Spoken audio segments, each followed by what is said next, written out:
มาเนื้อนอดจานลูกค้าก็มานั่งแล้วพี่น้องความได้ความหมานมาแล้วจ้ามาลุยใส่ละโอ้ยน้องบิ๊กจัดขนมโกทันแล้วโอ้หน้าที่เพื่อนได้เอามาเลยกับพี่น้องจัดเตรียมแนวหอยกับหอยแนวแซ่กับแซ่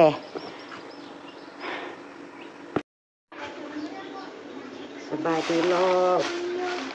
ใกล้เที่ยงเด้อพี่น้องจ้าไปดีบุตรสุคนจ้าฮัลโหลอันนี้อันพักอันนี้เอาไปจัดน้ำมาเด้อนี่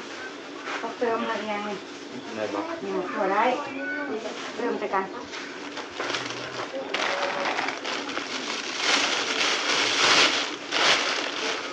ลูกค้ามาแล้วลูกค้ามาแล้ว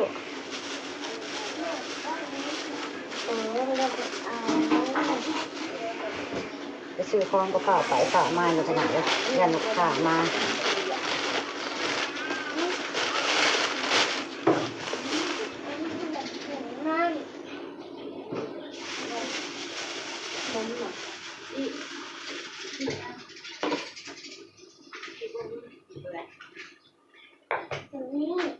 ปรุงเอาเองที่น่าร้อยเนาะ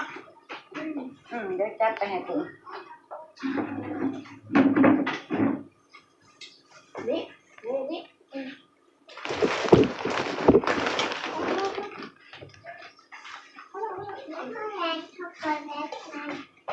กันนั่นนี่กับแม่ข้าจะที่เฮ็ดซ่าๆแล้วเพิ่นก็ได้ทุกมื้อให้ลูกค้านั่งกินขนมไปเรื่อยๆก่อนเมื่ออย่างเอาลูกมันสิละลายช็อกโกแลตนั้นยากก็เพื่อนแม่บ่ชื่อแพ้มาบ่ละครั้งเนี่ยเด้อฮะป่วยปรุงเพิ่นไว้เด้อไปแล้วกันอีกินละง่ายอาหารมาเล็กน้อยทุกมื้อเดี๋ยวเขาสลัดเด้อ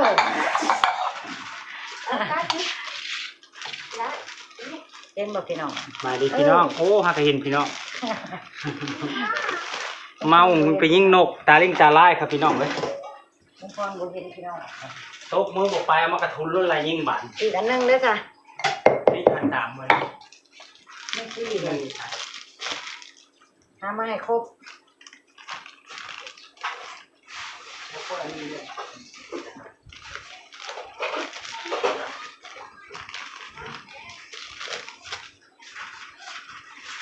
บ้านเขาล่ะช่วยโต๊ะมีซี่เลยใช่เดี๋ยวท่านจะไหว้เฮ้ยเพื่อนฮะพักมาแต่งคนละทงได้ลูกอย่าไปแต่งทงเดียวก็ได้สองเจ้าพี่กินนี่ซี่จะทางอยู่สิจะทางอยู่เตียงนะน้ำบ่นายเพอดูบ่ลูกค้าหน่อยนะว้ายดูว่าไหนน่ะบาดดิแต่งมาหลดแบบส่วนอยู่ผมอยู่น้ำบาดดิเขาก็ได้แล้วขนาดไม่ได้กินขนมกินนั่นแหละขนมไรกับบอยู่บอกสร้างว่าแท้อยู่เนี่ยกินขนมน้ำไอบิ๊กนี่นะไอบิ๊กกินผู้เดียวไม่พยายามนี่อยู่บ่สาวหน่อยอันนี้ก็แกงหัวเลยอยู่น้ำเลยเนาะใช้โจ๊กเป็นไงเรื่องน้ำเย็น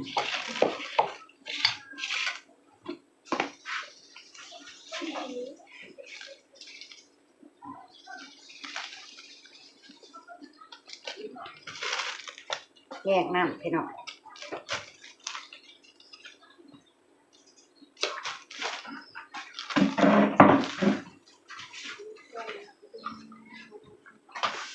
ปรุงน้ำกันเนาะปรุงน้ำก่อนนำไปให้เพิ่มปรุงกันมาลวกเส้น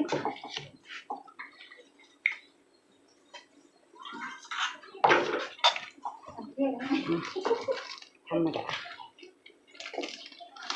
คนนั่งพิเศษคนนั่งธรรมดา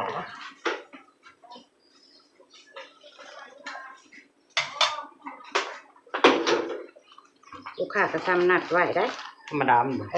ธรรมดา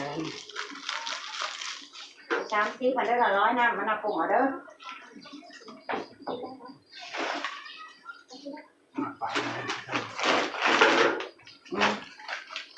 หมูซีซีด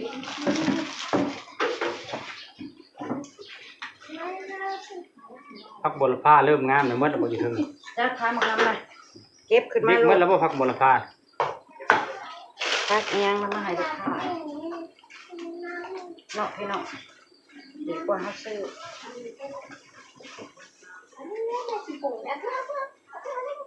อันป่าอันนั้นหมดเลย เอาไปรุ่นนะซื้อมาไม่ได้อันน้องใหม่นะอันนั้นก็ปลาเรืองนะเอาไป ย่าง ปลาเรืองเลย เอาเรือคุย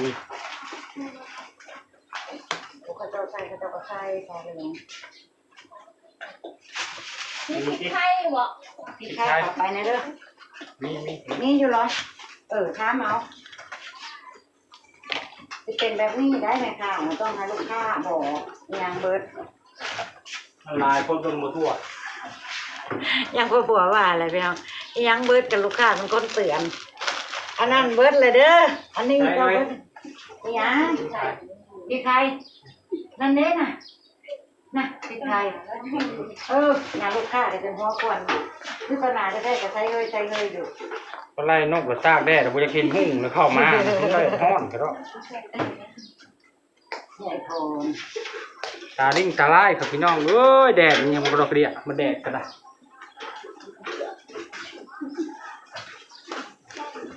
ดี ใส่ดิบไปเลยนะมาเตรียมฮับ เดี๋ยวพาก่อนนะเราผ่านเด็กมาที่หับต่อไม่ยากใส่แน่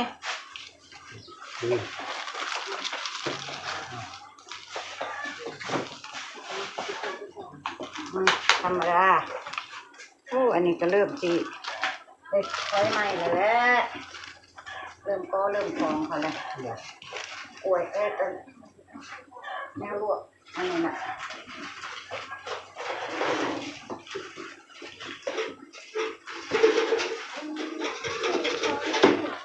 คุกมันดูบน บอก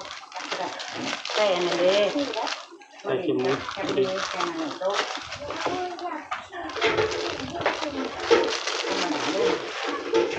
ใส่ตรงไหนเนี่ยธรรมดาเสร็จนั่นโยนน้ำล้าง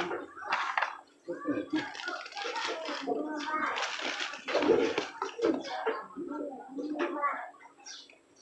ลาเอาตัวงอกไหมแม่นะลูกทงหนึ่ง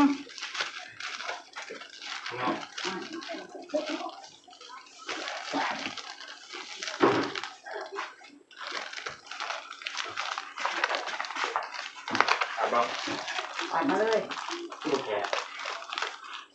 แกมันเนี่ยแกมันสักเราไปมาไทยเด้อกันแล้วเลยนี่ธรรมดาตรงนี่แล้วลวกแล้วเลยหมดน้อยจะเข่าทงเส้นอู้หมดน้อยอันละว่าเลยเส้นไม่ทงเส้นนี่ลูกค้าเจ้าจิเจอหมดแดงน้อยเนี่ยเด้อในเส้นนี่ยังจะว่าข่าวมาเติมดู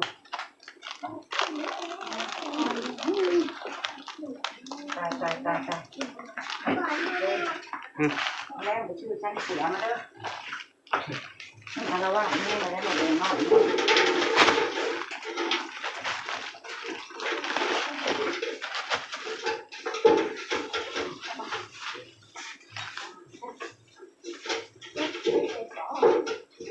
เททงคนที่เจอทางไปมากกว่านั้นก็เจ้าสิโดนไปมากตัวธรรมดานะก็เอาเส้นไปเลยบักน้ำมากตัวนี้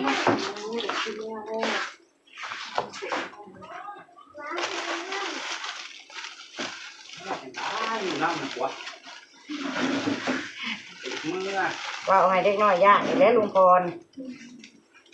บ่อยู่โรงเรียน ไม่กินขนมแบบยู่ ใส่เครื่องใส่บิ๊กทำกินไอติมกระบุบิ๊กเราบ่กินแล้วเราใหญ่เลยลอยแล้วมากินเนาะมากินปะ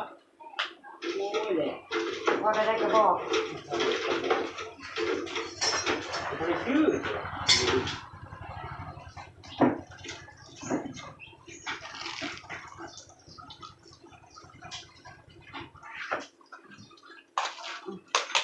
ส่แคบหมูใส่ตัวเด่นกับพ่อลูก ท่านคือขี่รถใหญ่ผมมอพี่แหละไอเดียนี่แหละว่ะท่านพวกไปรถใหญ่น้ำเขา มาเลยเนาะ มาเลยเครื่องกับลงนั้นไปเลยเพราะเขาลงหมดเขาลงมาอีก อันนี้บอก ปุ่มปุ่มประมาณนี้ดูห่างไรจะน้อยละลุดมือปุ๊บปุ๊บลง ขี่ไปเลย ตัวละ25ธรรมดานะ เอาเลยโอ้เอาเลยเอาเลย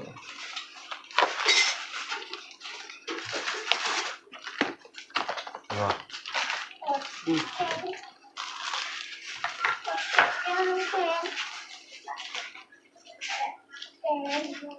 ธรรมดา25เงินกีบพิเศษ30เงินกีบได้ว่าจะเงินกีบได้พี่น้อง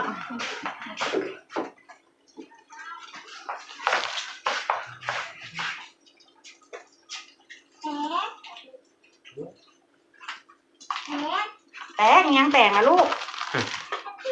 ไอติมแตกแล้วพ่อเอ้ยแตกปันแตก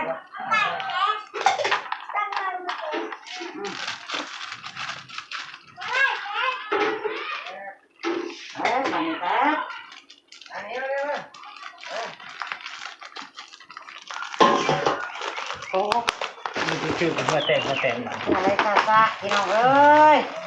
ต้นพูดว่าอากาศอบอ้าวเด้อมื้อนี้เด้อแต่บายบ้านสิมีพลว่าซั่นขอให้ตกเถอะ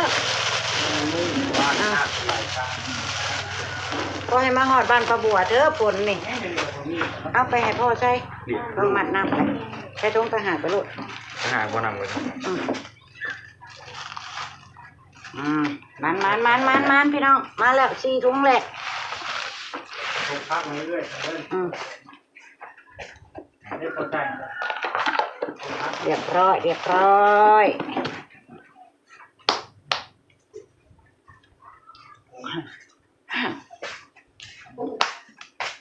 เอาเมนจะทำสิ หมวกกับน้ำเนาะมีงู ขนมมาเหรียญเลยมันจะ จัดให้แล้วเด้อบ่งามของเจ้านี่เดี๋ยวลูกค้ามามันจังบ่เกะกะเพิ่ม80เอาไล่ได้แม่ให้ลุงพลไล่เงินใช่แล้วลูกค้าน้อยนะบ่เห็นซะอยู่ในไซว่าลูกค้าน้อยเนี่ยได้ยินแต่เสียง นี่ดิ ฮะ หายโอ้ย ได้ยินแต่เสียงสบายดีดูสบายดีปลาลุงดูนี่ปลาลุงเบิ่งอยู่นี่สบายดีว่าเป็นตะแพงขนาดนี้เนาะ เล่นอ่ะ เดี๋ยวปลาลุงซื้อขนมให้กินนั่นน่ะ มาสนาเล่นขนมเลย อืม ขนมจี้